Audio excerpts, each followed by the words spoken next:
So are you one that is wondering how to close a jump ring properly? I'm going to show you real quick how to do that. The first thing you will notice is that certain jump rings come either opened like this or completely closed like this one.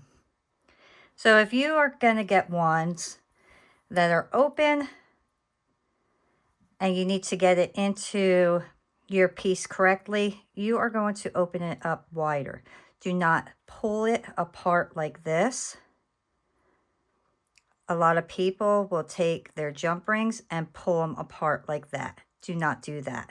What you want to do is twist it open.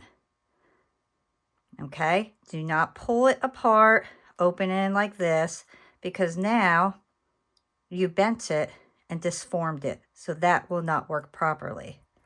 So when you are opening your jump rings, always twist them. All right? Now, to close them, if you're having a hard time, I'm going to show you. So here, this one closed real nice. It's perfect. But let's kind of disform this a little bit, just to give us a little bit more. Now, you can see it's butt up against each other that way. So we need to apply a little bit of pressure and pull it out, all right? I'm going to show you on this one. So this one came where the two pieces are already connected together side by side, all right? So we open them, we put it on our piece, and now we got to close them.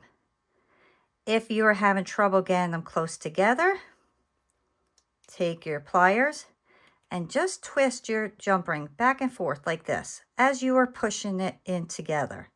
And then it will naturally fall right into place where it is 100% closed.